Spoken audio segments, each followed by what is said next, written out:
하나님의 장자인 난 말씀만 대하면 나는 말씀을 읽을 때가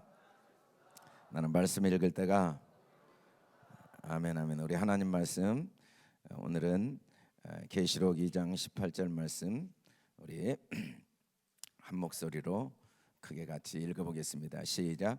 도아디라 교회의 사자에게 편지하라. 그 눈이 불꽃 같고 그 발이 빛난 주석 같은 하나님의 아들이 이르시되. 우리 다섯 번 크게 읽어봅시다. 시작. 도아디라 교회의 사자에게 편지하라. 그 눈이 불꽃 같고 그 발이 빛난 주석 같은 하나님의 아들이 이르시되. 도아디라 교회의 사자에게 편지하라.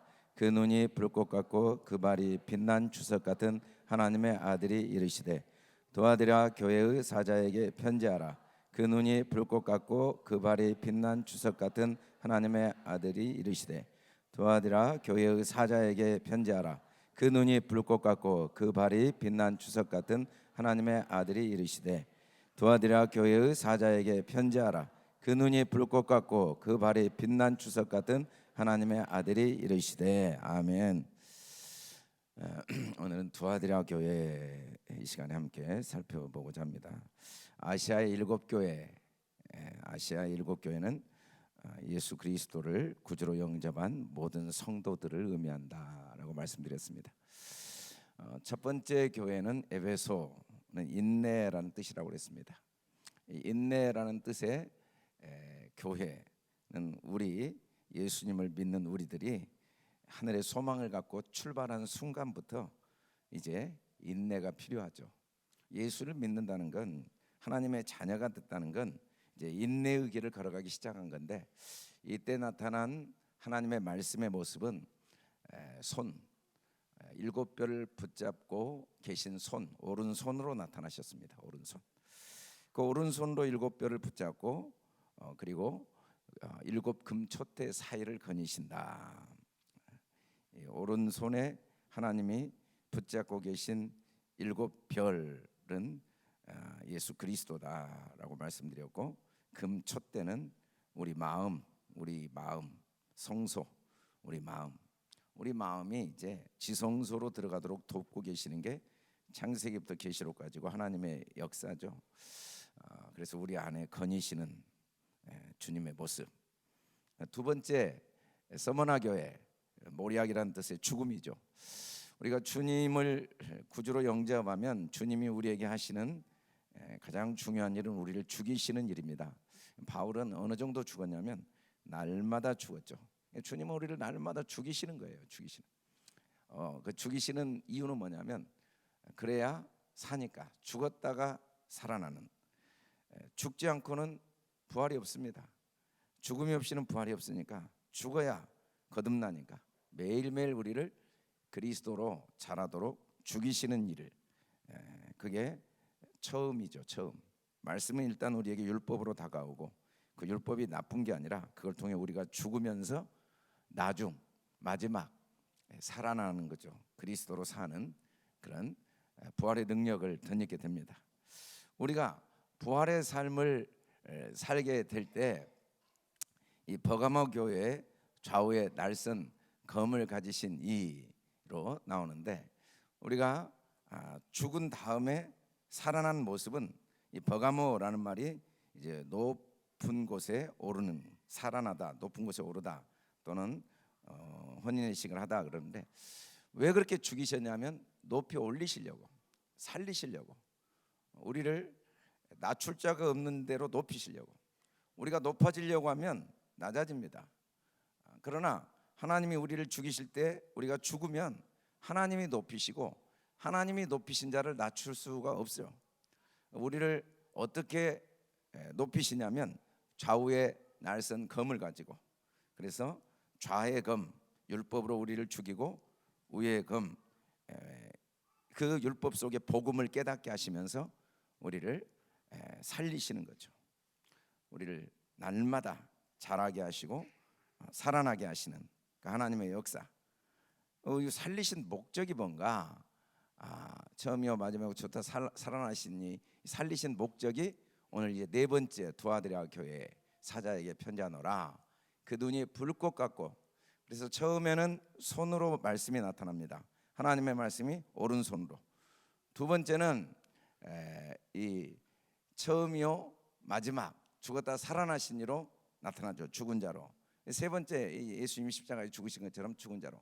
세 번째는 입으로 나타납니다. 입에 검을 가지고 나타나죠. 입에 좌우에 날선 검을 가지신 입의 모양으로 나타나고. 이제 네 번째 오늘 말씀은 눈과 발의 모습으로 말씀. 하나님은 말씀이신데 그 말씀이 눈과 발의 모습으로 나타나죠. 이 두아디라라는 말은 희생입니다. 여러분, 하나님이 우리를 왜 살리셨냐면 우리 인생을 희생의 삶을 살도록 돕기 위해서. 하나님이 우리에게 주신 모든 복은 또 다른 많은 열매를 맺게 하기 위한 씨앗으로 주신 거예요. 이 땅에 우리가 사는 동안에 하나님이 주신 모든 그건 먹으면 안 돼요. 하나님은 우리를 영광스럽게 했다. 그 영광을 지금 받아버리면 안 돼요. 하나님은 우리에게 건강을 주시다. 그 건강을 나를 위해 쓰면 안 돼요. 하나님 나에게 지혜와 명예와 권력을 주었다. 나를 위해 쓰면 그건 다 씨앗을 먹어버린 거예요. 씨앗은 먹으면 안 돼요. 심어야 돼요. 심어. 그래서 많은 열매를 맺게 하려고 우리에게 거듭나게 하시고 우리를 살려주시고 우리에게 건강도 주시고. 예수 믿었는데 이 땅에 왜 남겨둬요? 빨리 천국으로 데리고 가야지. 이 땅에 남아있는 이유는 나머지 우리 삶은 천배 만배 열매를 맺는 씨앗으로 주신 삶입니다. 그래서 하나님이 우리를 왜 그렇게 살리시는가? 왜 죽이시고 살리시기를 그렇게 원하시는가? 왜 우리를 높이시기를 원하시는가? 왜 우리에게 말씀의 비밀도 깨닫게 하시고 평안도 주시고 소망도 주시고 자유도 주시고 기쁨도 주시고 행복도 주시는가? 그 목적이 뭐냐면 이걸 잘 심어서 영원한 열매를 맺도록. 희생. 도대체 어떻게 우리를 하나님이 이 하늘의 밀알이 되게 하시는가? 하늘의 밀이 땅에 심겨 많은 열매를 맺게 하시는가를 소개하고 있어요. 어떻게 많은 열매를 맺게 하시는가? 그 많은 열매를 맺게 하시는 하나님은 자신이 희생하시고 많은 열매를 맺으셨어요. 그래서 요한복음 12장에 보면 하늘의 밀이 땅에 묻혀 죽으면 많은 열매를 맺지만 하늘 그대로 있으면 열매를 맺지 못한다고 그랬죠. 그때 그 하늘의 밀이 땅에 떨어져 죽으면이 누구냐면 예수님이거든요. 예수님 자신이 희생의 삶을 사심으로써 우리를 희생의 삶을 살도록 도우시는 분인데 그 희생의 삶을 도우시는 모습이 오늘 우리에게 자세히 소개됐어요. 첫째는 눈이 불꽃 같아요. 하나님의 말씀은 불꽃 같은 눈입니다. 눈은 마음 또는 영을 의미하고 이 불꽃은 빛이죠. 빛. 여러분, 내 몸의 등불은 눈이라. 내 눈이 성하면 온몸이 밝을 것이요 만일 나쁘면 내 몸도 어두리라라고 할 때 이 눈은 우리 마음을 의미하고 우리 영혼을 의미합니다. 영이 없는 사람은 눈이 없는 사람이죠. 거듭난 영이 없는 사람은. 그리고 마음이 없는 사람이에요. 그건 마음이 없으면 사람이 아닙니다. 생명이 없는 거예요. 거듭날 때 하나님의 영이 우리 안에 들어올 때 우리가 하나님의 마음, 영생, 생명, 눈이 있는 거죠. 눈. 그들의 눈이 가려져서 그인 줄 알아보지 못했다라고 할 때 눈이 가려졌다는 말은 뭔 말이냐면 마음이 어두운 상태는 뭐냐면 하나님의 영이 없는 거예요. 하나님의 영이 생명이 없는 거죠. 눈이 가려. 주의 말씀은 내 발의 등이요 내 길의 빛이니이다. 하나님의 말씀은 눈이 돼서 우리에게 빛을 비춰 주셔서 볼 수 있도록 도와주시는 하나님의 말씀은 눈입니다. 어떤 눈이냐면 불꽃 같은 눈이에요. 특별히 이 불꽃이라는 말씀은 눈이 불꽃 같다라고 할 때 이 불꽃은 자세하게 보여주는 눈이죠. 여호와여 주께서 나를 살펴보셨으므로 나를 아신다. 내가 앉고 일어섬도 아신다. 내 생각을 밝게 아신다. 또 내 마음을 아시며 나를 시험해 내 뜻을 다 아신다. 하나님의 말씀이 우리 안에 간직되어지면 하나님의 마음이 우리 안에 생기고, 하나님의 마음이 있는 자는 정확히 보입니다. 정확히 보여요. 내가 누구인지 정확히 보여요. 내가 어떤 죄인인지. 다른 사람 이야기할 필요가 없어요. 나밖에 안 보여요. 다 내 문제가 보이죠. 그리고 하나님이 정확히 보여요. 하나님이 나를 어떻게 사랑하시는가가 정확히 보이죠. 그래서 영원한 길로 인도함을 받게 됩니다. 영원한 길로 인도함은 내 힘으로 가는 게 아니에요. 하나님의 불꽃 같은 눈이 내 안에 들어와서 가능하죠. 하나님의 불꽃 같은 눈이 내 안에 들어오기 위해서는 이 말씀이 율법으로 내 죄를 다 드러내서 아무것도 안 보여야 돼요. 뭐 옆에 사람도 안 보이고 다른 사람도 안 보이고 내 죄밖에 안 보여야 돼요. 내 죄밖에.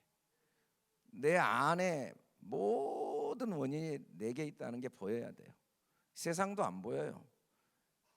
하나님의 불꽃 같은 눈이 없으면은 전부 경제를 발전시켜야 된다. 정치를 안정시켜야 된다. 여러분, 경제를 발전시킨 나라 선진국에 가보면요, 더 고상하게 싸웁니다. 진짜 뭐 상상을 할 수 없을 정도로 날마다 재판하다 끝나요. 미국은 재판 천국이에요. 우리나라도 선진국이 이제 돼가고 있는데, 여러분들 앞으로 세상 살면은 사는 게 갈수록 힘들어요. 아무것도 아닌 일로 재판해야 돼요. 옛날에는 뭐 진짜 별일이 다 있어도 그냥 넘어갔는데, 지금은 뭐 사소한 일에도 부부간에도 맨날 재판해야 돼요. 그게 전혀 문제 해결의 방법이 아닌데도 정치가 안정된다고 뭐 해결돼, 경제가 안정된다고 아니에요. 내 안에 내 죄를 깨달아야 참된 생명을 얻게 되고 참된 자유, 참된 행복을 얻어요. 세상은 온통 안목의 정욕, 이생이장, 육신의 정욕, 좋은 대학 들어가고 좋은 직장 잡고 남보다 앞서가고. 제가 오늘 전도를 하러 갔다가 우리 정광희 목사님, 사모님하고 이제 은정 목사하고 저하고 네 명이 전도를 하러 갔어요. 근데 92세 된 교수님인데, 이 92세 된 교수님이 정광희 목사님이 대학교 때 돈이 없어서 이제 자퇴를 하려고 그랬는데 학비를 대주셨대요. 학비를. 그래서 이제 몇십 년 만에 그 은혜를 갚으려고 만난 거예요. 근데 만나서 보니까 이 교수님이 원불교를 60년째 믿고 있어요. 원불교. 그래서 오늘 이제 식사를 하는데 자기는 지금 60년째 원불교를 믿고 있는데 얼마나 건강하든지 80살 정도 먹은 줄 알았어요. 근데 92세라고 그러더라고. 매일 아침에 일어나서 운동하고, 그다음에 이제 저기 고향 순창에 가서 2시간 동안 탁구 레슨 코치해주고, 일주일에 이틀은 자기가 탁구를 배우고, 그다음에 농장을 짓고, 이제 그렇게 건강하게 사시는 비결을 저한테 이야기해 주는데, 자기는 탁구 레슨을 하는데 스매싱을 절대 안 한대요. 첫째. 두 번째는 게임은 절대 안 한대요. 이 스매싱 배운 목적은 뭐냐면 팍 상대방을 꺾어버리고자 하는 그 동기, 그리고 게임을 하면 꼭 승패에 매인다는 거죠. 그렇게 살 필요가 뭐가 있냐, 이게 원불교 정신이래요.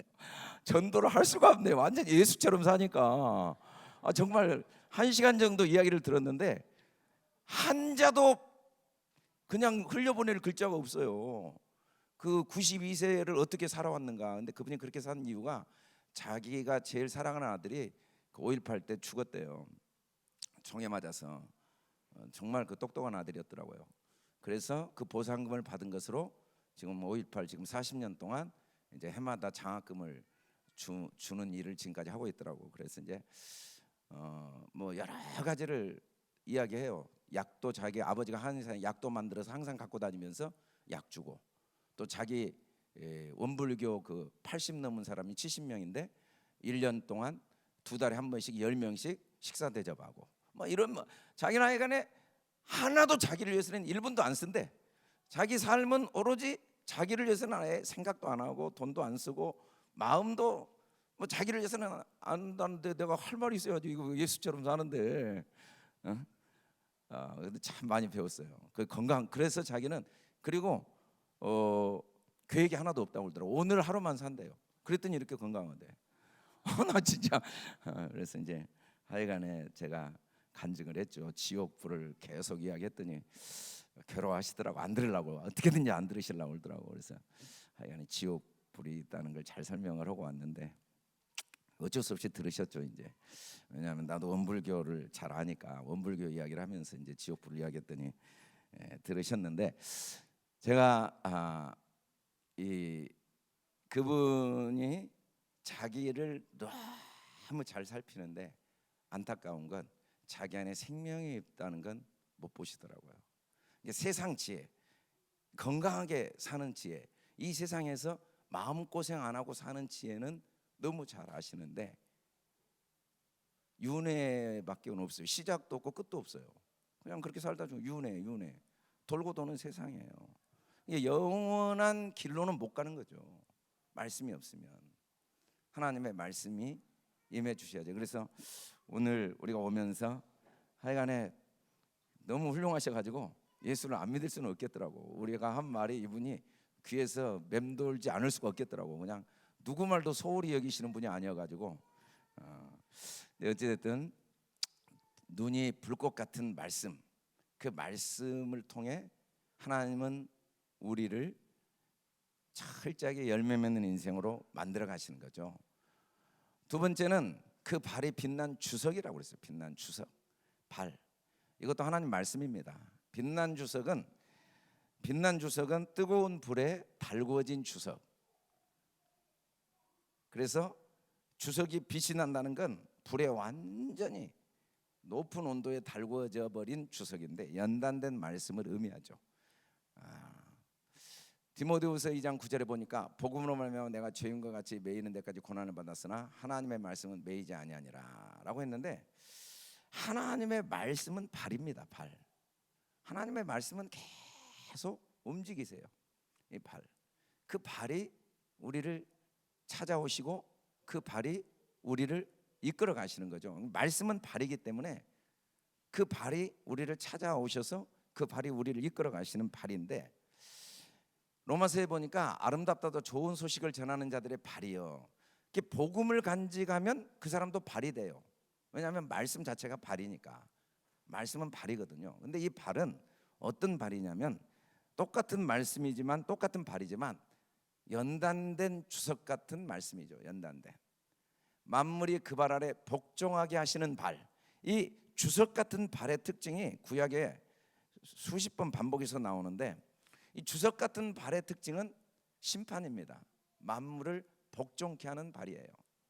그러니까 하나님이 우리를 어떻게 열매 맺는 인생을 살게 하시냐면 만물을 복종케 하는 발로 만드시죠. 우리 마음에 말씀의 빛을 비추어 주셔서 우리를 그 빛난 불꽃 같은 눈과 같은 마음을 주셔서 우리로 올바른 영생의 길을 걸어가게 하실 뿐 아니라 그 걸어가는 발이 빛난 주석같이 연단된 발이 되어서 그 말씀이 불순물이 다 제거된 연단된 말씀이어서 만물을 복종하게 만드는 발로 만드시겠다는 게 주님의 우리를 향한 계획과 약속이죠. 출애굽기 보면은 떨기나무에 불이 붙었는데 사라지지가 않아요. 떨기나무는 가시나무인데 가시나무는 수분이 없기 때문에 불이 붙으면 나무가 순식간에 타버리죠. 근데 그 가시나무가 불이 붙었는데 전혀 타질 않아요. 이런 모습으로 하나님이 나타났죠. 이런 모습으로. 그리고는 모세에게 뭐라고 했냐면 내 발에 신을 벗으라 라고 하셨어요. 이 신을 벗은 발이 주석 같은 발입니다. 다 불로 태워져서 이 발은 그대로 있는데 이 발에 신발이 다 태워진 상태가 주석 같은 발이죠. 연단된 발. 말씀은 똑같은 말씀인데 모든 불순물이 제거된 연단된 말씀. 베드로전서 1장 7절에 보니까 불로 연단해도 없어질 금보다 귀하여 어떤 우리가 갖고 있는 믿음의 말씀이 연단을 받은 말씀, 금보다 더 연단을 받은 말씀으로 우리를 이끌어 가신다는 거예요. 다니엘서 보면 지혜로운 자들 몇 사람이 몰락하여라고 번역을 해버렸는데, 지혜로운 몇 사람이, 몰락이란 말이 이제 죽는다는 거거든요. 지혜로운 사람은 특징이 뭐냐면 죽습니다. 죽어요. 죽어서 무리 중에 연단을 받아 정결하게 되며 희게 되어 마지막 때까지 걸어가는 발이 돼요. 이 주석발은 마지막 때까지 걸어갑니다. 이 주석발은 만물을 통치하는 발이기 때문에 마지막까지 영생의 길을 걸어갈 수 있는 발이에요. 이 주석발이 되기 위해서는 지혜로운 사람이 돼야 되고, 그리고 몰락을 해야 돼요. 죽어야 돼요. 죽는 게 구체적으로 뭐냐면 연단을 받는 거고, 정결하게 희게 되는 이 빛난 주석, 발이 빛난 주석 같은 발로 주님이 사셨죠. 이 땅에 오셔서 철저하게 연단 받으시고 십자가에 죽으시고 빛난 주석 같은 발로 사셨죠. 그리고 우리를 그 빛난 주석 같은 발로 만들어 가세요. 그래서 이제 오늘 두아드리아 교회의 특징이 뭐냐면, 이렇게 불꽃 같은 눈이 불꽃 같고 발이 빛난 주석 같은 모습으로 살고 있어요. 그 모습이 계시록 2장 19절에 이렇게 말합니다. 내가 내 사업과 사랑과 믿음과 섬김과 인내를 아노니 내 나중 행위가 처음 것보다 많도다. 이때 이 사업은 비즈니스가 아니고, 뭐 두아드리아 사람들 다 비즈니스맨이 아니고, 이때 이 사업은 에르곤이라는 말인데, 에르곤, 그리고 아가페, 피스타스, 디아코니아, 히포모네는 전부 공통적인 점이 뭐냐면, 거듭난 하나님의 사람들의 삶의 모습을 이야기할 때 쓰는 단어예요. 에르곤. 그래서 하나님의 일을, 하나님의 에르곤이 일이거든요. 일. 하나님의 일을 열심히 해요. 하나님의 사랑, 아가페는 사람 사랑이 아니에요. 하나님의 사랑을 열심히 사랑해요. 믿음, 이게 내 믿음이 아니에요. 하나님이 주신 믿음, 믿어지는 믿음, 믿음으로 살아요. 섬김, 이 디아코니아, 이게 집사란 말이 여기서 나왔는데, 이 섬김, 집사가 섬기는 사람이거든요. 이 디아코니아가 내 힘으로 섬기는 게 아니라 하나님이 세워주시고 주신 능력으로 섬기는 섬김, 인내. 히포보네도 나 혼자 참는 게 아니라 위로부터 주님이 힘을 주셔서 참는 인내. 이 인내가 나중 행위가 처음 것보다 많다. 이 말은 시간이 지나면서 이 에르곤, 나중 행위도 이건 사람의 어떤 율법적인 행위가 아닙니다. 그러니까 우리가 창세기 1장에서 하나님이 우리를 심히 기뻐하셨다는데, 계시록에 와갖고 갑자기 막 이 일곱 교회를 해석할 때 막 열심히 하자, 막 충성하자, 막 하나님이 너에게 대충 하면 가만히 안 둔다, 막 이렇게 가버리면은 성경이 막 일관성이 하나도 없어요. 그런 의미가 아니에요. 여기서도 이 행위도 똑같은 에르곤이야. 에르곤은 항상 사람의 율법의 행위가 아니라 하나님이 주신 힘으로 하는 모든 일을 에르곤이라고 그래요. 에르곤. 나중 에르곤, 나중 사업. 하나님, 예수 믿고 하나님을 섬기는 그 섬김이 처음에도 하나님의 일을 했죠. 은혜 받고 주님을 섬겼는데, 이 두아드리아 교회가 보니까 시간이 많이 지났는데 이제는 하나님의 일을 섬기는 섬김이 훨씬 늘어났어요. 너무 훌륭한 거예요. 너무 훌륭해. 예수 믿고 이제 처음 예수 믿었는데 집사도 되고 장로도 되고, 갈수록 주님 섬기는 사업과 사랑과 믿음과 섬김과 인내가, 나중 행위가 처음 믿을 때보다 훨씬, 이 나중 행위가 에르곤이거든요. 하나님의 일을 섬기는 그 믿음의 자세, 더 겸손히 헌신하고 더 감사함으로 섬기고 더 진심으로 열심을 내는 그 모습이 처음보다 훨씬 많다, 이렇게 칭찬을 합니다. 누구나 그러죠. 이 에르곤이란 말이 신약에도 많이 나와요. 예수님이 이제 베드로한테 책망을 하시죠. 신앙 고백했는데 십자가에 죽은다고 할 때 죽지 말라고 하니까, 사탄아 내 뒤로 물러가라, 너는 나를 넘어지게 하는 자로다. 내가 하나님의 일을 생각하지 않냐고 사람의 일을 생각한다. 그래서 일이라는 게, 사업이라는 게 두 가지가 있어요. 하나님의 일과 사람의 일. 이 에르곤은 하나님의 일이에요. 하나님의 일. 사람의 일이 아니고, 사람의 일을 말할 때는 에르곤을 안 써요. 하나님의 일을 말할 때만 에르곤을 쓰죠. 그래서 하나님의 일이 훌륭해진 거예요. 아주 훌륭해진 거예요. 예수님은 아예 요한복음 6장에서 썩을 양식을 위하여 일하지 말고 영생하도록 있는 양식을 위하여 일하라고 하셨어요. 이 썩을 양식을 위한 일, 이 에르곤은 어리석은 일이죠. 자기는 하나님의 일을 한다고 했는데 굉장히 율법적인 일에 불과한 거예요. 영생하도록 있는 양식을 위하여 일하라. 이 일이라는 원어를 여기서는 생략해 버렸는데 양식을 위한 일을 하라. 이게 에르곤, 하나님의 은혜 안에서 하나님이 주신 능력으로 하는 일을 해야 된다. 이 양식은 인자가 너희에게 주리니 인자는 아버지 하나님께서 인치신 자니라. 이 말은 뭔 말이냐면 우리가 어떻게 해야 하나님의 일을 합니까? 라고 물어볼 때 하나님께서 보내신 일을 믿는 것이 하나님의 일이다 라고 합니다. 하나님께서 보내신 일을 믿는 게 뭔가? 하나님께서 보내신 일을 믿는 건 뭐냐면 모든 일을 그의 뜻의 결정대로 일하시는 이의 계획을 따라 우리가 애정을 위해 그 안에서 기업이 되었다. 이걸 믿는 거예요. 내가 태어난 게 아니라 하나님이 나를 태어나게 하시고, 내가 믿는 게 아니라 하나님이 나를 믿게 하시고, 또 여기까지 나를 인도하신 분이 하나님이시고, 이 하나님의 내 앞길을 다 예비하시고 인도하시는 그 하나님을 믿는 믿음 속에 하는 모든 일이 하나님의 일이죠. 하나님의 일. 이 두아드라 교회가 이렇게 하나님의 사업, 하나님의 일이 나중에 훨씬 좋아졌어요. 뭔 말이냐면 신앙생활이 시간이 갈수록 성장하고 성숙해졌죠. 굉장히 훌륭해요. 그래서 이제는 삶이 섬김의 삶, 희생의 삶, 열매 맺는 삶, 하늘의 유업을 얻는 삶을 살고 있어요. 근데 이런 삶을 사는 두아드라 교회에게 하나님이 또 공통적인 점이 에베소 교회가 잘하고 있는 점을 책망합니다. 스무나 교회가 잘하고 있는 사람, 버가모 교회가 잘하고 있는 일을 또 책망하시죠. 이때 책망은 잘못을 책망하는 게 아니라고 분명히 말씀드렸어요. 이 책망은 기준을 다시 한 단계 더 높여주는 거죠. 달리는 말에 채찍을 하듯이. 잘하고 있는 이들에게 잘하고 있으니까, 여러분 공부하는 애에게 공부하라고 그러죠. 공부 하나도 안 하는 애에게 공부하라고 할 수가 없죠. 축구를 잘하는 사람에게 또 축구를 더 열심히 시킨 것처럼 이렇게 하나님의 일을 잘하고 있지만 그래도 계속 성장해야 되거든요. 계속. 그래서 이제 내게 책망할 일이 있노라. 이 말은 네가 잘하고 있는 그 기준을 내가 더 높여줄 몇 가지가 있다. 지금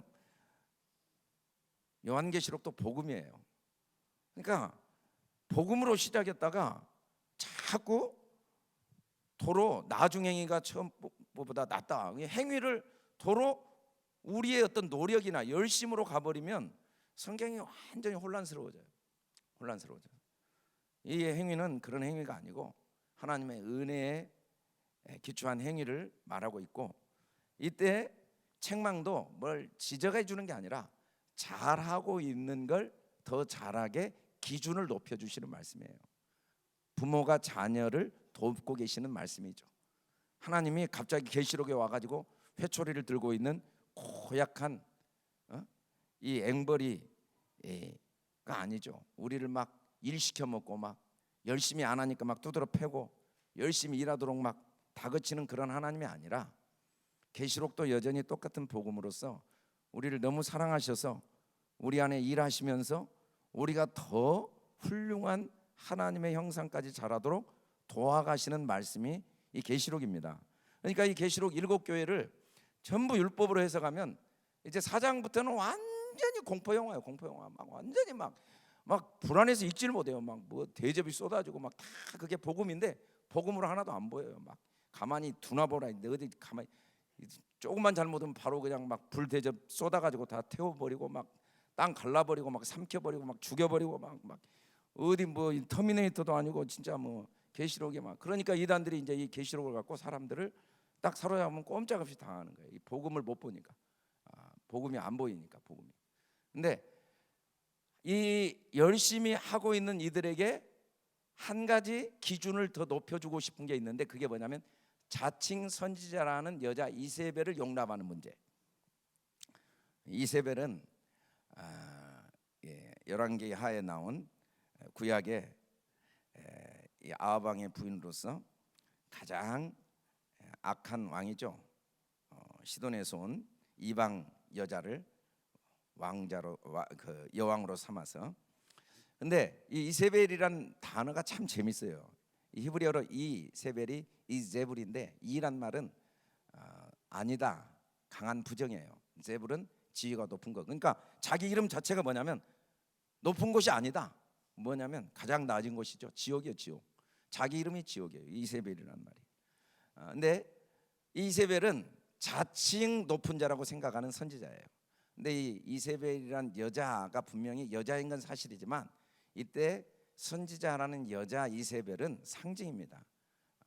언약의 씨가 없는 말씀을 가지고 있는 사람을 이세벨이라고. 이세벨. 그게 다 여자예요. 저도 여자예요. 만일에 내가 하나님의 언약이 내 마음에 간직되어 있지 않으면, 이 언약의 씨가 없고 하나님의 은혜의 언약이 내 마음에 간직되지 않으면 제가 바로 이세벨이죠. 제가 여자예요. 우리가 다 여자예요. 씨가 없으면 여자예요. 그러나 하나님은 우리를 여자의 후손으로 나서 우리를 씨를 간직한 하나님의 씨를 간직한 하나님의 아들, 자녀로 만드시는 분이시죠. 하나님이 여자의 후손으로 우리를 만드시는 분이죠. 어떻게? 예수 그리스도를 통해 우리에게 언약의 씨를 주시죠. 그래서 이 이세벨, 자칭 선지자라는 말은 다른 말로 하면 율법을 가르치고 있는 사람을 의미합니다. 율법. 이 율법을 가르친다는 게 뭔가, 이렇게 훌륭한 두아드리아 교회가 왜 이세벨을, 근데 이 자칭 선지자란 말은 자기는 하나님의 복음을 전한다고 그래요. 자기는. 근데 실제로는 이세벨이야. 실제로는 여자예요. 그 안에 언약이 없어요. 언약이 없어. 그래서 행음하게 하고 우상의 제물을 먹게 해요. 우상의 제물을 먹는다는 건 이 말씀을 율법으로 먹는 거죠. 율법으로 먹는 거죠. 이 율법으로 먹는 사람의 특징은 뭐냐면 초보를 아직도 가지고 있는 거예요. 초보는 죽은 행실을 회개함. 이 죽은 행실을 회개한다는 건 우리가 한글 성경으로는 좀 이해하기가 어려운데, 죽은 행실을 회개한다 이 말은 하나님의 나를 향한 사랑이 내 안에 더 깊이 간직되어지고, 그리고 자랑할 것이 없는 나의 모습 때문에 하나님의 은혜가 더 깊이 들어온 회개가 아니라, 열심히 하나님의 일을 하면서도 죽은 행실은 나를 더 그리스도 안에서 자라게 해주는 행실이 아니고, 나를 더 세상적으로 더 남보다 훌륭하고 똑똑하고 착하고 거룩한 사람으로 만들어주는 행실을 성경은 죽은 행실이라고 합니다. 그건 율법인데, 자꾸 신앙생활 하다 보면 목사인데 내가 그럴 수 있나, 장로인데 내가 그럴 수 있나, 내가 신앙생활 몇 년 했는데 그럴 수 있나, 이렇게 가는 걸 자기도 모르게 용납한다는 거죠. 이건 죽은 행실을 회개한 겁니다. 회개는 내가 얼마나 잘했냐 못했냐를 회개하는 게 아니에요. 나는 잘할 수 있는 게 없어요. 바울의 고백대로. 회개는 날마다 자랑할 것이 없는 나를 보고 괴로워하거나 나를 고치려고 하는 게 아니라, 나는 이미 죽은 자인 걸 더 매 순간 받아들이고 하나님의 은혜만 더욱 의지하고 자랑하는 게 진짜 회개죠. 그게 생각을 바꾸는 거거든요. 회개는 자기 잘못을 처음에는 그렇게 시작해요. 누구나.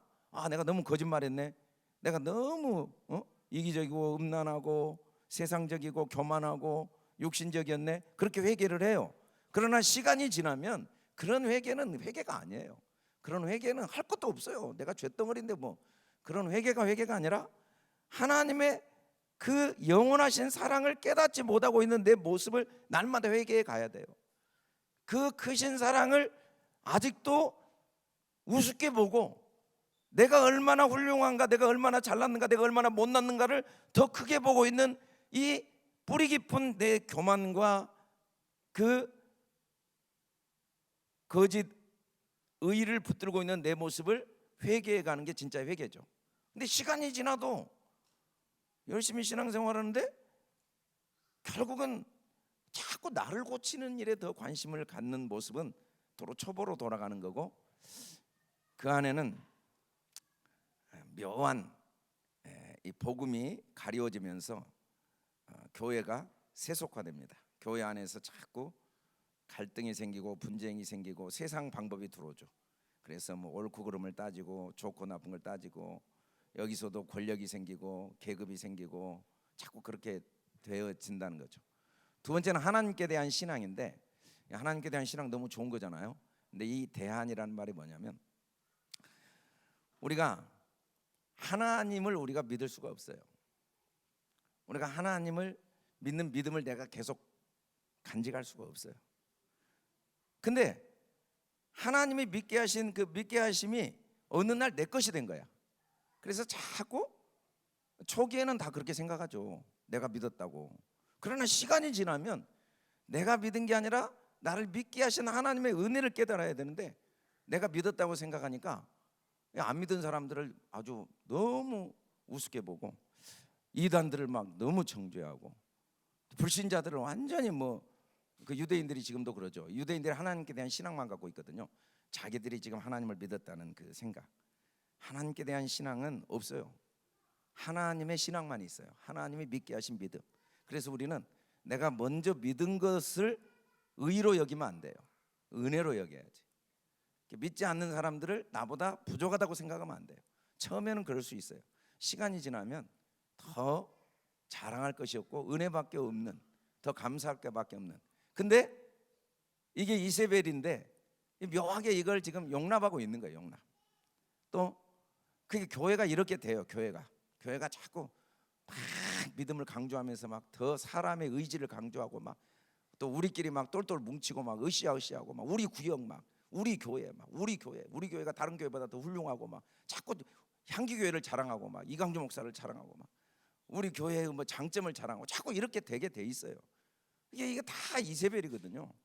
근데 우리도 모르게 그렇게 자꾸 가요. 하나님의 은혜를 주시면. 저도 맨날 그 길로 가더라고요, 보니까. 그 다음에는 세례들. 이 세례라는 게 세례들로 나왔는데, 세례들, 이 세례가 그리스도와 함께 죽고 그리스도와 함께 사는 건데, 이 세례가 자꾸 하나님이 내 안에서 나를 죽게 하시고 나를 살리신 그 살리심이 내 것으로 계속 자랑되어지는 거죠. 그래서 나나되니까 이렇게 참고 살고 희생하고 살고 헌신하고 살고, 내가 참아준다, 낮아져준다. 이게 이제 세례들이죠. 안수들, 안수. 그래서 이게 전부 하나님의 은혜로 주어진 것들이 자기 의가 되는 거죠. 죽은 자의 부활, 부활은 산자의 부활밖에 없어요.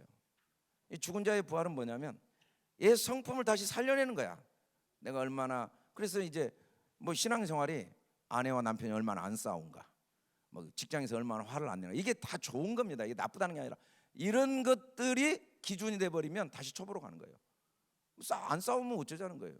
그 속에서 주님의 은혜를 더 깨닫지 못하고 자기가 더 안 싸운 사람이 된 걸 자랑하면 거기에 무슨 의가 있고, 거기에 무슨 자유가 있고, 거기에 무슨 은혜가 있고, 자기 묘한 교만만 있는 거죠. 교회가 참 이렇게 가기가 쉽다는 걸, 두아데라 교회가 아주 훌륭한 교회이기 때문에 이렇게 되는 거죠.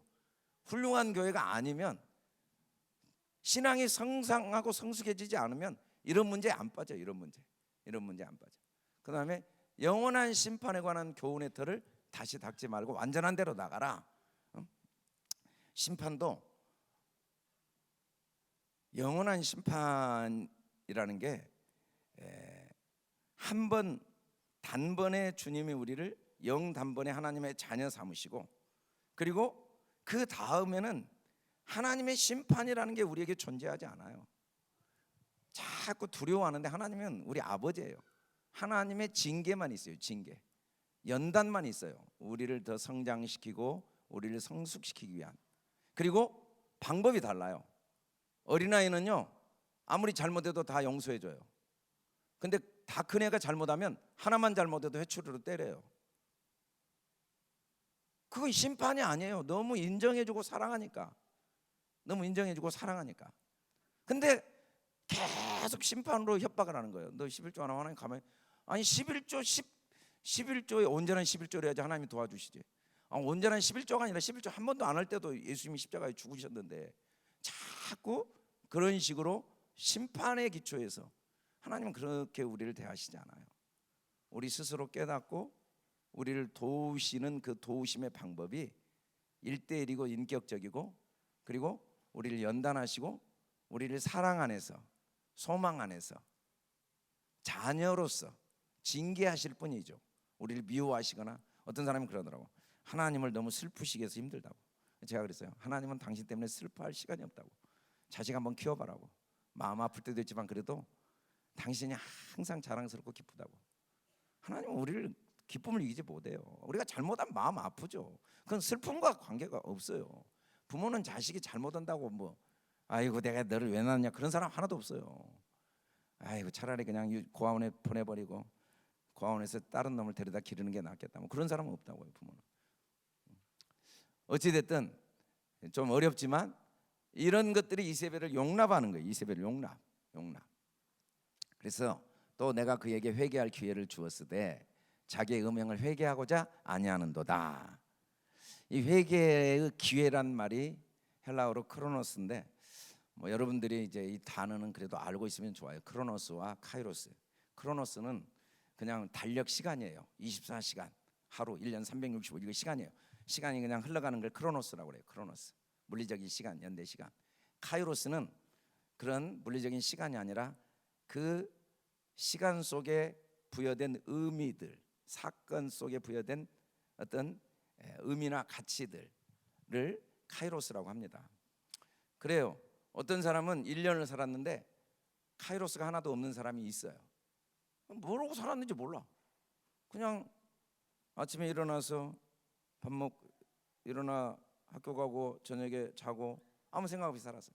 근데 어떤 사람은 카이로스 그 하나하나의 의미와 가치를 깨달은 거죠. 이걸 통해 하나님의 어떤 나에게 사랑을 깨닫게 하시고 은혜를 깨닫게 하시고 하나님의 마음을 알게 하시고 이걸 하나하나 깨닫고 해석을 해내는 사람, 그게 카이로스입니다.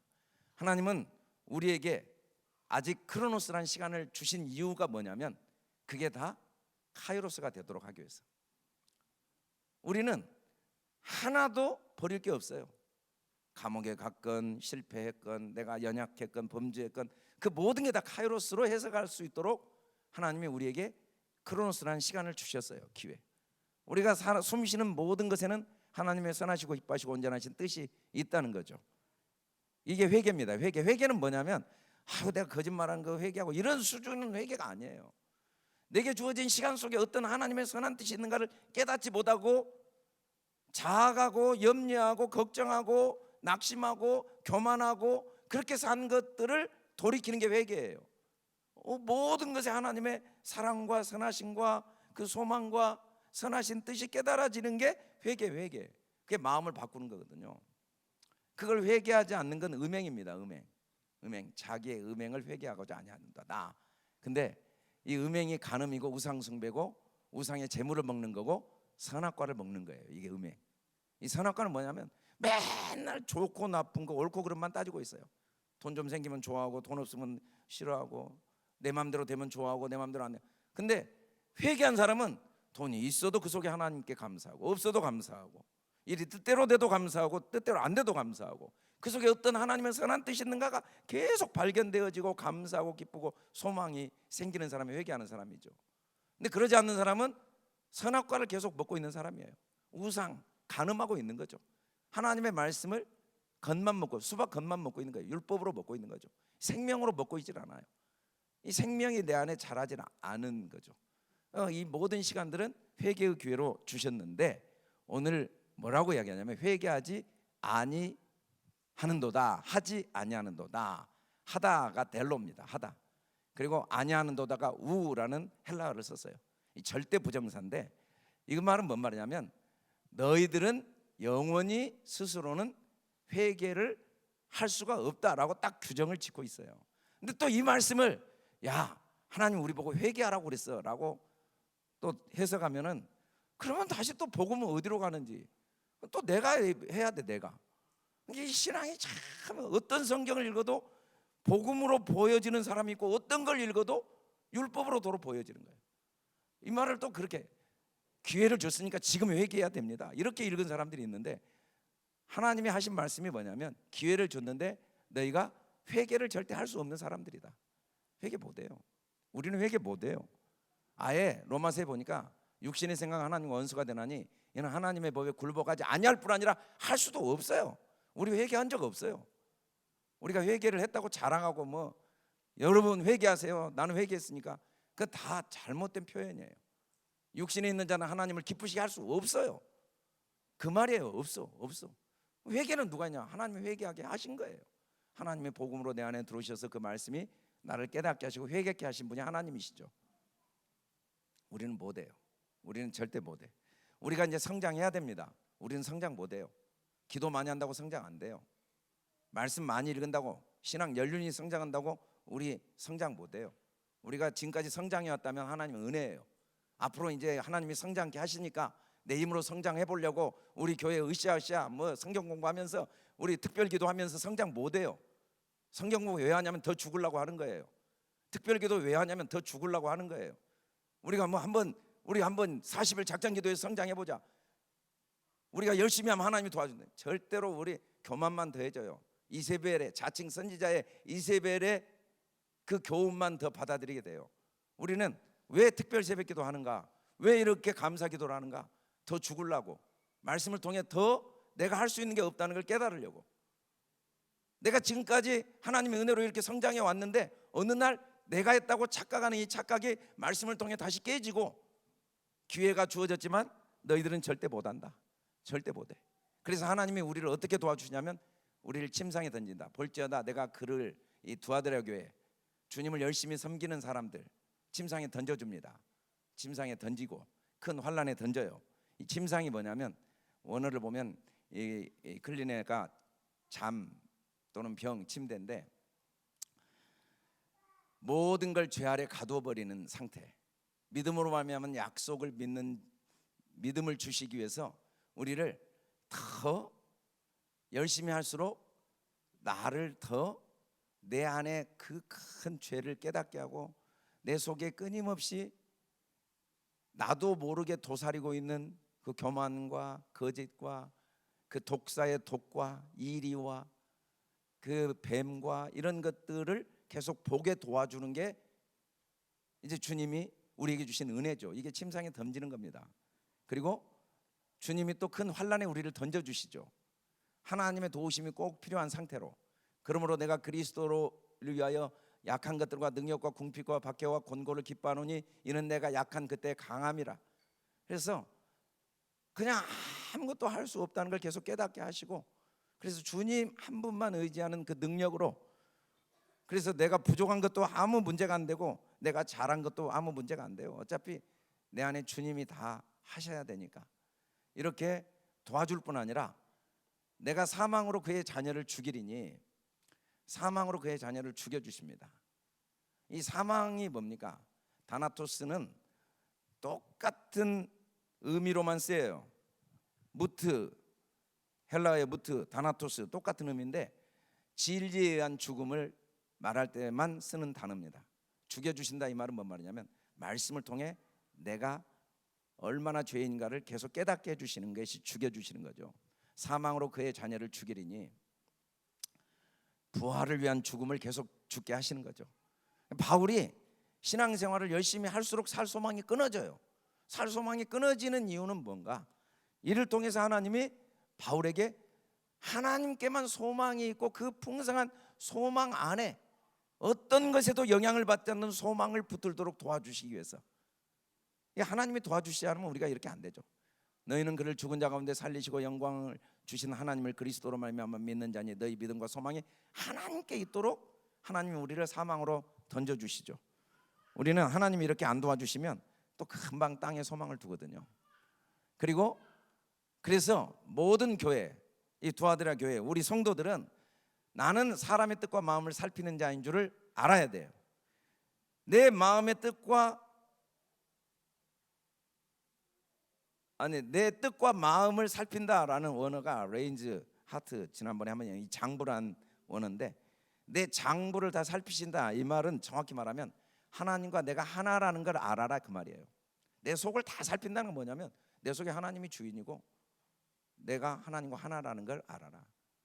너를 거듭나게 하신 분도 주님이시고 네 죄를 자기 죄로 생각하시고 십자가에 죽으신 분도 주님이시고 너를 의롭게 하신 분도 주님이시고 네 실패를 만회하실 분도 주님이시고 또 앞으로 네가 네 힘으로는 살아갈 수 없고 주님의 뜻에 순종할 수 없는데 주님의 뜻에 순종하게 도와주시는 분도 결국 주님이시다.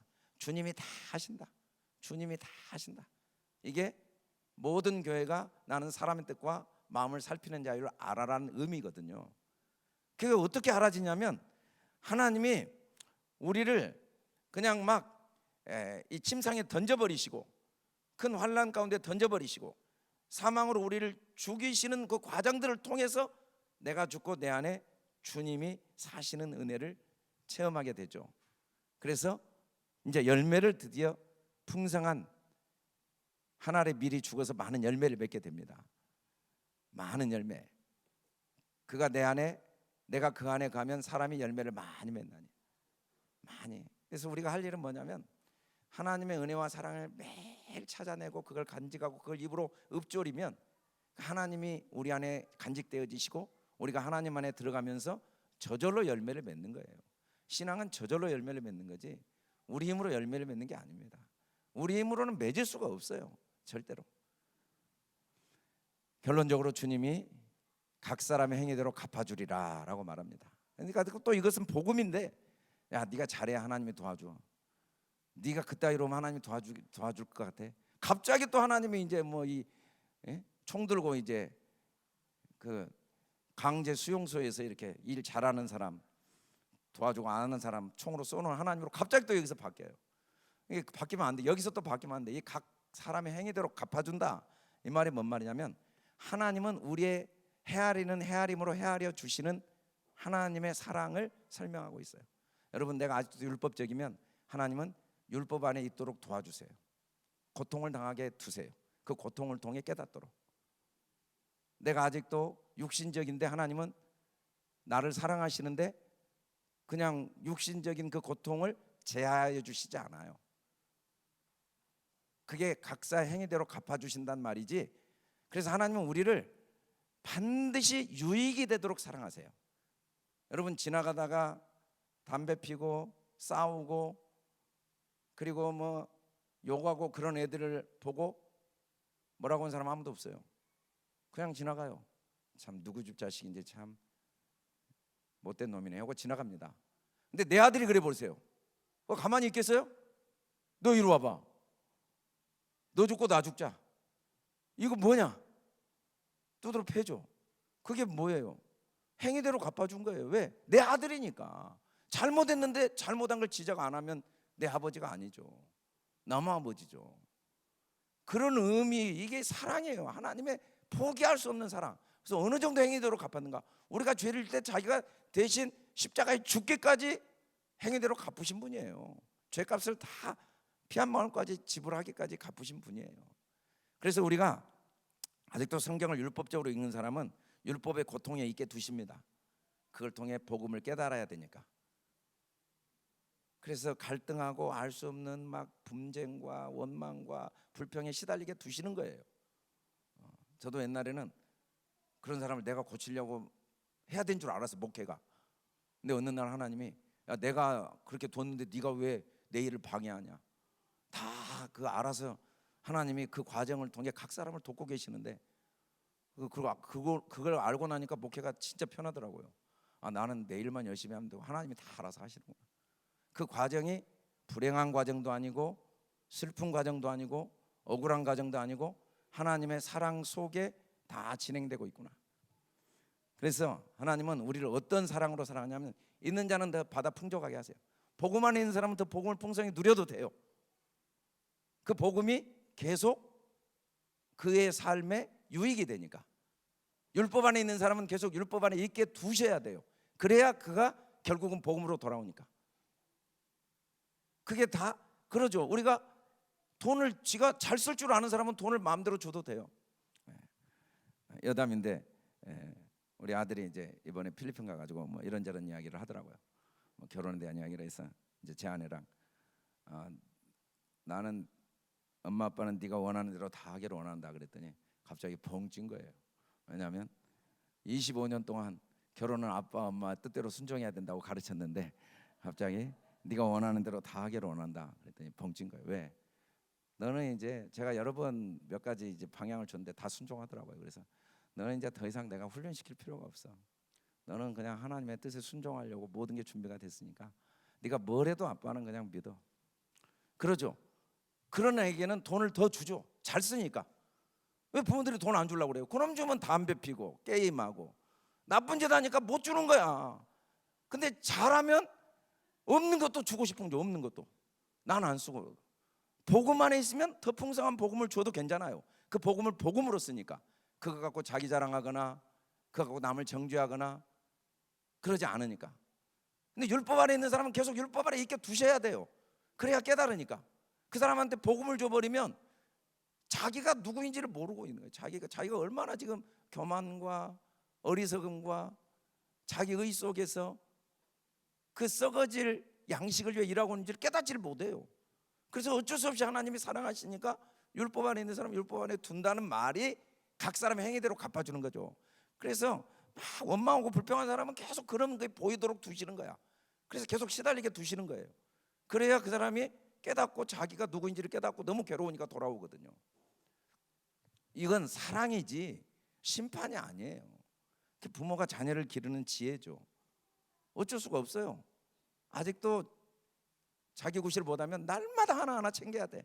날마다 회초리를 때리고 앉아 서 들어와 나가. 근데 지가 알아서 하면은 한마디도 쳐다볼 필요도 없어요. 지 마음대로 오라고 해도 항상 저 유익을 위해서 잘 사용하니까 시간을. 이로 말미암아 그는 새 언약의 중보이니 이는 처자장 때 범한 죄에서 속량하시고 죽으사 부르심을 진 자로 하여금 영원한 기업의 약속을 얻게 하려 하심이라. 그래서 결국은 우리가 영원한 약속을 더 풍성히 얻도록 행위대로 갚아주시는 거예요. 더 성장하고 성숙해지도록 행위대로. 나쁜 짓을 하면 고통받게 두시는 거죠. 그냥 무조건 그걸 해결해 주시지 않고. 그러면서 뭐라고 결론을 내냐면 두아디라에 남아있는 교훈을 받지 아니하는 소위 사단의 깊은 걸 알지 못하는 너희에게 말하노니 다른 짐으로 너희에게 지을 것이 없노라. 자, 지금 이 이세벨의 교훈이 사단의 교훈이거든요. 이걸 모르는 거예요. 이거 깊은 걸 몰라. 예, 자기가 겉으로는 율법 복음 안에 있다고 하지만 초보 율법 속에 있다는 걸 몰라. 모르는 이 사람들에게 다른 짐을 너희에게 지을 것이 없노라. 하나님은 이런 사람들에게 알아서 자기가 고통당하고 있는 걸 그대로 두시지만 그렇다고 하나님이 그 사람에게 고통을 주신 적은 없습니다. 자기가 고통을 선택한 거지. 하나님이 하신 적이 없어요. 하나님이 우리를 시험하거나 하나님이 우리를 괴롭히시거나 하나님이 우리를 저주하신 게 아니에요. 물론 모든 게 하나님의 주권 속에 있지만 하나님은 이럴수록 하나님이 하신 일은 뭔가 다른 복음은 없나니 다른 짐으로 너희에게 지을 것이 없노라. 그런데 다른 복음은 없나니 다만 어떤 사람들이 너희를 교란하여 그리스도의 복음을 변화하게 하는데 하나님은 절대 그러지 않아요. 하나님은 어떻게 하냐면 다만 너희에게 있는 걸 내가 올 때까지 굳게 잡아라. 올 때까지 그러니까 뭐 미래에 오는 건 아니라 내가 나의 사랑이 네 마음에 채워질 때까지 네 이런 율법적이고 교만하고 거짓되고 아니라고 어리석고 원망하고 정죄하고 판단하는 그런 너의 모습을 고치려고 네가 노력하지 말고 그냥 내 사랑이 더 간직될 때까지 내 사랑만 굳게 잡아라.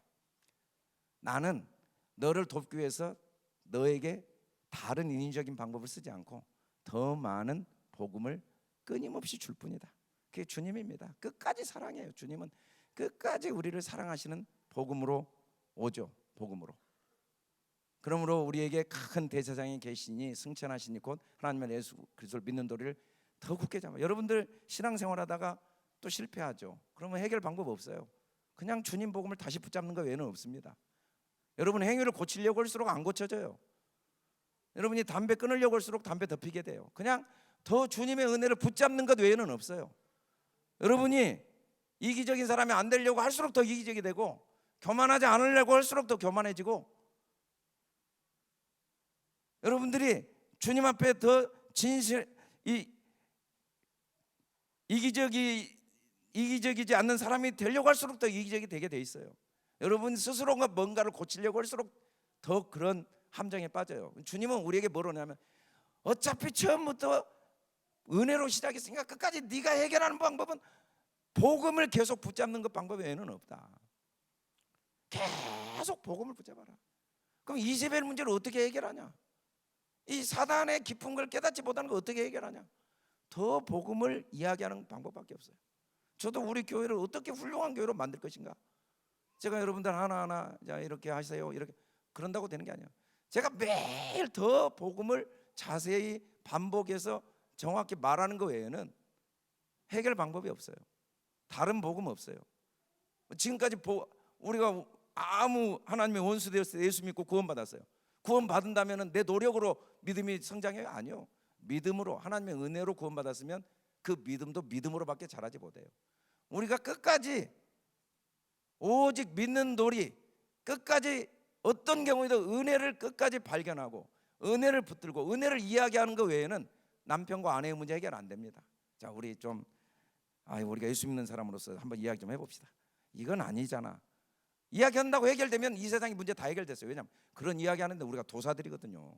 문제를 서로 지적해주고 이렇게 하면 된다, 잘한다 이런 거 말하는 데는 우리가 아주 도사들이에요. 교회가 우리 교회 문제 있다. 자, 모여봅시다. 회의합시다. 자, 우리 교회는 뭐가 문제입니다. 이거 하나 놓고 그렇게 고쳐졌으면 이 대한민국의 교회 문제 하나도 없어야 돼요. 왜? 그런 회의하는 데는 우리가 그런데 체질이거든요. 체질. 문제 발견하고 뭐가 잘못됐고 이거 고치고. 근데 안 고쳐져요. 1000년 2000년이 지나도. 방법은 주님 올 때까지 이 말이 앞으로 재림 그 말이 아니라 내 마음에 주님의 은혜가 꽉 채워질 때까지 계속 주님의 은혜만 붙잡아야 돼요. 다른 방법이 없어요. 그래야 진짜 성숙한 희생의 열매를 맺어낼 수가 있다는 거죠. 이기는 자와 끝까지 내 일을 지키는 그에게 만국을 다스리는 권세를 주님만 주십니다. 주님만. 이기는 자가 뭐예요? 그냥 끝까지 복음만 붙잡는 자예요. 다른 복음 생각 안 하는 거예요. 아무 조건 없이 목숨 주신 주님의 은혜 외에는 내가 의지할 것도 자랑할 것도 없는 걸 끝까지 붙잡는 자가 이기는 자죠. 교묘히 들어온 이세벨 자칭 선지자를 용납하지 않고 다시 초보로 돌아가지 않고 주님 은혜를 끝까지 붙잡는 자. 만국을 다스린다는 게 뭔 말입니까? 만국을 다스린다. 그가 철장을 가지고 그들을 다스려 질그릇 깨뜨린 것 같이 하리라. 두아디라 교회를 주님이 어떻게 만국을 다스리게 해주시는가? 질그릇을 철장으로 이런 그릇을 철장으로 와서 다 깨뜨리도록 해주시는 분이 주님이시라는 거예요. 그래서 이 네 번째 교회도 처음부터까지 복음입니다. 주님이 다 하시겠다는 거예요. 이 질그릇을 철장으로 깨뜨린 게 뭐냐면 이 질그릇이 바로 율법이거든요. 내 생각, 절망, 자학, 원망, 불평 이게 다 질그릇들이에요. 염려, 근심, 불안, 후회 이게 다 질그릇들이에요. 이걸 다 깨뜨리게 도와주세요. 언제? 복음 계속 붙들고 있으면. 복음 붙들고 있으면. 우리가 보배를 질그릇에 가졌으니 내 속에 보배를 발견하면 이거 철장으로 깨지는 거예요. 우리 아이들이 세상 사람 가치관대로 공부 열심히 해서 어떻게 하면 더 남보다 똑똑하고 능력 있는 사람 되느냐? 되면 뭐예요? 이 세상에 그런 사람 얼마나 많아요. 솔로몬의 영광. 주님이 진짜 원하시는 건 철장으로 질그릇 깨뜨리는 사람, 더 복음에 굳게 서서 내가 얼마나 보배를 간직하고 있는가, 내 안에 주님이 계시고 내가 주님 안에 있고 내가 얼마나 보배롭고 존귀한 자인가를 깨닫는 것. 이게 질그릇을 깨뜨리는 만국을 다스리는 권세를 가진 사람입니다. 잘못했습니까? 그 감사하는 거예요. 깨뜨려 버린 거예요. 원래 나는 잘못한 사람이에요. 그래서 주님이 나를 사랑하시고 나를 구원하셨죠. 염려가 됩니까? 깨뜨리는 거예요. 원래 내 힘으로는 아무것도 할 수가 없어서 염려할 수밖에 없어요. 그런데 이런 나를 위해 주님이 모든 걸 예비하셔서 그 주님을 붙잡는 게 이 질것을 깨뜨리는 거죠. 그런 권세가 우리에게 있어요. 누가? 복음을 굳게 붙잡으면 과거도 다 깨뜨리고 현재도 깨뜨리고 미래도 깨뜨리고 교만도 깨뜨리고. 나는 교만하거든요 도로. 근데 괜찮아요. 원래 내가 교만한 사람이니까. 그것 때문에 슬퍼할 것도 없어요. 내가 원래 내가 이기적인데 다시 복음만 붙드는 거죠. 다 깨뜨리는 권세. 그래서 사람들의 평가도 나에게 아무것도 아니고, 바울의 고백대로 과거의 일도 아무것도 아니고 장래 일도 아무것도 아니고 내 연약함도 아무것도 아니게 다 깨트려지는 권세가 주님으로부터 주어지는 거죠. 복음을 가진 자들에게. 사방으로 우겨쌈 당해 깨트려 버리는 거예요. 답답한 일을 당할 때가 있어요. 낙심하지 않는 거죠. 박해를 받아요. 버림받지 않고. 거꾸로 되면 당해. 망하지 않아요. 오히려 그것 때문에 더 주님 의지하니까. 우리 마지막 같이 읽어봅시다. 시작. 내가 또 그에게 새벽별을 주리라. 귀 있는 자는 성령이 교회들에게 하시는 말씀을 들을지어다. 만국을 다스리는 권세를 어떻게 갖게 되는가? 주님이 새벽별을 주십니다. 새벽별. 그 중에 세상에 신은 믿지 아니하는 자들의 마음을 혼미하게 하여 그리스도의 영광의 복음의 광채 새벽별을 비치지 못하게 하고 있어요. 그리스도는 하나님의 형상인데 이 하나님의 진짜 모습이 그리스도인데 그리스도는 우리를 위해 죽으신 분이죠. 우리를 향한 하나님의 사랑이 진짜 하나님의 모습인데 그걸 그 별이 안 비치게 세상 신이 우리를 혼미하게 하고 있지만 복음을 굳게 붙들면 어두운 데 빛이 비치라 말씀하셨으니까 하나님께서 예수 그리스도를 보는 하나님의 영광의 빛, 영광을 아는 빛, 이게 새벽별입니다. 새벽별을 우리 마음에 계속 비춰주세요. 계속 비춰주세요. 하나님의 선하시고 기뻐하는 뜻이 깨달아지고 그 자리가 감사의 자리가 되고 그 자리가 소망의 자리가 되고 누가? 귀 있는 자. 어떤 귀? 복음의 말씀이 들려지는 귀가 있는 자. 고난 속에 하나님의 사랑이 보이고 나의 율법적인 모습 속에 하나님의 그 놀라운 은혜의 복음이 보이고 나의 실패의 자리에 그 하나님의 이걸 통해 깨닫게 하시는 복음이 보이고 노예로 끌려간 그 자리에 하나님의 복음이 보이는 사람이 귀 있는 자죠. 복음이 굳게 붙들려진 자들에게는 계속해서 새벽별이 주어집니다. 하나님의 빛이 주어지는. 하나님은 우리를 이런 과정을 통해 한 알의 밀알이 되어 열매를 맺도록 도우시죠. 하나님은 포기하지 않고 우리를 지금 이 네 번째 교회까지 인도에 가시고 앞으로 7교회까지 계속 인도에 가실 거예요. 계속 인도에 가세요. 우리가 교회니까 우리를 이런 식으로 지금 하나님은 한 걸음 한 걸음 포기하지 않고 인도에 가시는 주님, 만국을 다스리는 권세를 누리도록 인도에 가시는 이 주님의 은혜가 여러분 마음과 여러분 심령에 견고하게 뿌리내리기를 주의 이름으로 축원합니다. 우리 다 같이 일어나서 선포하고 찬양하고 오늘 기도할 때 주님, 우리 힘으로 아무것도 할 수 없다는 걸 오늘 다시 한번 깊이 깨닫게 하시고 그럼에도 불구하고 만국을 다스리는 권세, 철장으로 질그릇 깨는 권세를 끊임없이 부어주시는 주님, 새벽별을 우리에게 비춰주시는 주님, 이 진리의 말씀이 아직 다 이해는 안 되고 경험되어지지 않고 깨달아지지 않는 점이 있을지라도 이 말씀이 내 마음에 간직되어지게 도와주시라고